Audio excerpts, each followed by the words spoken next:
వీడియోలతో ఫేమస్ అయిన భార్గవ్ను విశాఖ పోలీసులు అరెస్ట్ చేశారు. 14 ఏళ్ల బాలికకు మాయమాటలు చెప్పి గర్భవతిని చేశాడంటూ ఆ బాలిక తల్లి ఇచ్చిన ఫిర్యాదు మేరకు భార్గవ్ను అరెస్ట్ చేసి రిమాండ్కు తరలించారు. విజయనగరం జిల్లా కొత్తవలసకు చెందిన భార్గవ్ టిక్టాక్తో మంచి పేరు సంపాదించాడు. ఈ క్రమంలోనే విశాఖ జిల్లా సింహగిరి కాలనీకి చెందిన ఓ బాలికతో పరిచయం ఏర్పడింది. టిక్టాక్ వీడియోలపై ఆ బాలికకు ఆసక్తి ఉండడంతో తరచూ ఇద్దరూ మాట్లాడుకునేవారు. మొదట్లో ఆ బాలిక భార్గవ్ను అన్నయ్య అని పిలిచేది. అయితే డైలీ చాటింగ్లో ఇద్దరి మధ్య చనువు పెరగడంతో బాలికకు మాయమాటలు చెప్పి లోబర్చుకున్నాడు.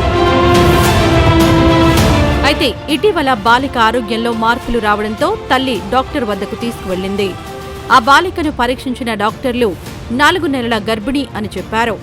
బాలిక జరిగిన విషయం అంతా తల్లికి చెప్పడంతో వెంటనే ఆమె ఈ నెల 16న పోలీసులకు ఫిర్యాదు చేసింది. దీనిపై రేప్ కేసు నమోదు చేసుకున్న పోలీసులు భార్గవ్ను అరెస్ట్ చేసి రిమాండ్కు తరలించినట్లు తెలుస్తోంది. ప్రస్తుతం విశాఖ సిటీ దిశ ఏసీపీ ప్రేమ్ కాజల్ ఆధ్వర్యంలో కేసు దర్యాప్తు జరుగుతోంది. భార్గవ్ తాను చేసిన తప్పును అంగీకరించినట్లు, కేసు వాపస్ తీసుకుంటే 2 లక్షలు ఇస్తానని బేరం పెట్టినట్లు శివ అనే యాంకర్ ఇన్స్టాగ్రామ్లో పోస్ట్ చేశాడు.